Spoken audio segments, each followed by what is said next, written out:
Hi friends, అందరూ బాగున్నారా? 2025 okay. 2025 మొత్తం కంప్లీట్ అయిపోయింది. ఇవాళ December 31. ఏం చేస్తుంటారు బ్రో? ఈరోజు ప్రోగ్రామ్స్ ఏంటి? ఆ మర్చిపోయాను, చాలా మంది ఫ్రెండ్స్ పిలిచారు బ్రో నన్ను. భయ్యా ఫుల్ చిల్లోదు రా భయ్యా, ఇవాళ నైట్ డీజే ఉందని. డీజే ఉంది, ఎక్కడ పెడితే అక్కడ డీజేలు ఉన్నాయి బ్రో. ఫుల్ ఎంజాయ్ చేయడమే బ్రో. ఇవాళ ఫుల్ గా తాగాలి, ఎవరి దగ్గర మనం తగ్గకూడదు. ఎవడైనా మనకన్నా ఎక్కువ తాగితే మన ఈగో ఒప్పుకుంటలేదు బ్రో, తగ్గకూడదు. మనకన్నా ఎక్కువ ఎవడు తాగకూడదు, మనకన్నా వీధుల్లో బైక్ రేసింగ్ ఎవడు చేయకూడదు, ఎవడు తక్కను బ్రో. కామన్ గా అందరూ అంతే కదా, నేనంతే. నా ముందు ఇంకోటి స్పీడ్ గా బైక్ డ్రైవ్ చేస్తే నేను ఒప్పుకోను, ఆడికన్నా స్పీడ్ వెళ్ళాలనుకుంటాను. ఎవడన్నా ముందు తాగితే ఆడికన్నా ఎక్కువ తాగలను. కక్కుకున్నా ఏం చేసుకున్నా అది అనవసరం. తాగితే ఆడికన్నా ఎక్కువ తాగాల, నాకన్నా ఇంకోటి ఎక్కువ తాగకూడదు. ఇవే కదా మరి బ్రో మనం ప్రతి సంవత్సరం చేసే ఎంజాయ్మెంట్లే కదా. అలాగే ఈ సంవత్సరం కూడా మళ్ళీ 31 వచ్చింది కాబట్టి ఫుల్ ఎంజాయ్ చేయాలి. అఫ్కోర్స్ కొంతమంది అప్పట్లో ఉన్న కొంతమంది ఇప్పుడు లేరనుకోండి, అది తర్వాత విషయం. కానీ ఎంజాయ్లో తగ్గకూడదు బ్రో. తాగే విషయంలో తగ్గకూడదు, బైక్ రైడ్ విషయంలో కూడా అస్సలు తగ్గకూడదు. ఏముంది బ్రో, గౌకర్ ఏదైనా అయింది అనుకోండి, కాలో చేయరుగుద్ది అంటే. ఏముంది, కాలో చేయరుగుద్ది, రెండో రాట్లు పడతాయి. ఒక 6 నెలలు బ్రో, మళ్ళీ సెట్ అయిపోతుంది అంతా. మళ్ళీ వచ్చే సంవత్సరం December 31 కల్లా మనం రెడీ అయిపోతాం కదా.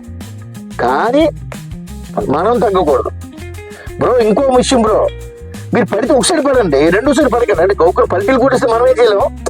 పడిపోయేటప్పుడు ఒకసారి పడమని ఎందుకంటే, ఒకవేళ 2 చేతులుగా వెళ్ళిపోయాడుకోండి, మనం బాత్రూమ్కి వెళ్ళాం అనుకోండి, ఇంట్లో భోజనం పెట్టడానికి బాత్రూమ్కి వెళ్తే దానికి ఇంట్లోతో చేయించుకోవాలి బ్రో.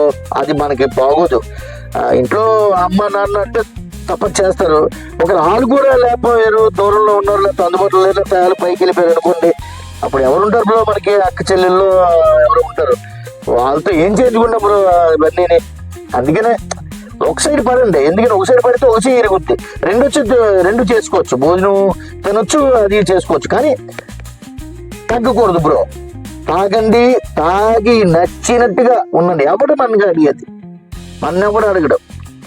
మనం తగ్గేది లేదన్నట్టు ఉండాలి బ్రో. మర్చిపోద్దు, ఈ 31 గుర్తుంచుకోండి. ఎందుకంటే లైఫ్లో మళ్ళీ రావచ్చు రాకపోవచ్చు 31.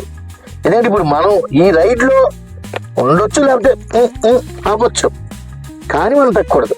ఒకవేళ ఏం అయిందనుకో బ్రో, డీజిల్ పెట్టి మనల్ని ఊరేగింపి తీసుకెళ్తారు బ్రో.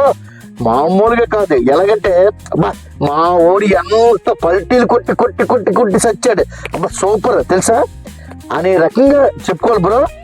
డీజిల్లో తీసుకెళ్తారు మనల్ని, కాకపోతే కొద్దిగా మనం చూసుకోవాలా. ఓకే, ఏముంది, యాక్సిడెంట్ అయింది అనుకోండి, కాలు చిరిగింది అనుకోండి, డబ్బులు ఖర్చు పెట్టడానికి అమ్మ నాన్నలు ఉన్నారు. లేదు అంటే అప్పులు ఇచ్చే ఫైనాన్సర్స్ ఉన్నారు. ఇంకోటి బ్రో, మంచి డాక్టర్స్ ఉన్నారు. ఏ తిరిగిపోయినా రాడ్లేసి మనకి నయం చేసేస్తారు. మా హైతొక 5-6 నెలలు మళ్ళీ రోడ్డు మీదకి వచ్చేస్తాం, నడిచేస్తాం. నెక్స్ట్ ఇయర్ 31 మళ్ళీ ఎంజాయ్కి మాత్రం తప్పకుండా అందుబాటులో ఉంటాం bro. Okay, enjoy the ending day, enjoy the ending 31 December. Okay, అందరూ నన్ను క్షమించండి. ఈ విధంగా నేను ఎందుకు చెప్పాను అంటే, యువత ఈ రోజుని పురస్కరించుకొని డ్రంక్ అండ్ డ్రైవ్ చేయకూడదని మంచిగా చెప్తే అర్థం చేసుకుంటారో అపార్థం చేసుకుంటారో తెలియదు. అలాగే ఏదైనా మనకైతే మన వెనకాతలు ఉన్న పరిస్థితులు ఏ విధంగా ఉంటాయనేది చెప్పడానికే నేను ఇంత హార్ష్గా నెగిటివ్గా నేను మొదట చెప్పడం జరిగింది. సో నన్ను అందరూ క్షమించాలి. దయచేసి మన జీవితం పుట్టుక గొప్ప కాదు, పోయేటప్పుడు గొప్పతనం చూపించాల. మన తల్లిదండ్రులు మనకి ఎంతో ప్రేమతో ఎన్నో కష్టాలు నష్టాలు పడి మనం పెంచారు, పెద్ద చేశారు. మనం ప్రయోజకులు అవ్వాలని చూశారు. మన కోసం మన ప్రయోజకత్వాన్ని వాళ్ళు చూడాలని ఆశపడుతున్నారు. ఈ టైంలో మనకేమైనా అయితే వాళ్ళు కడుపు కోతని ఎవ్వరూ కూడా తీర్చలేమనేది నా ఆలోచన. దయచేసి డ్రంక్ అండ్ డ్రైవ్లు మానుకోండి, ఎంజాయ్ చేయండి, మీ లిమిట్లో మీరు ఉండండి. బైక్ డ్రైవింగ్లు అవి చేసి, ర్యాష్ డ్రైవింగ్లు అవి చేసి, బైక్ రేసులు అవి చేసి మీ జీవితాల్ని నాశనం చేసుకోవద్దు, మీ కుటుంబాలని రోడ్లు పడేయవద్దు అనేది నా విన్నపం. మిత్రులారా, సోదరులారా, నన్ను మరొకసారి అందరూ క్షమించండి. నేను మీ అందరివాడు, film director Baba from Vizag.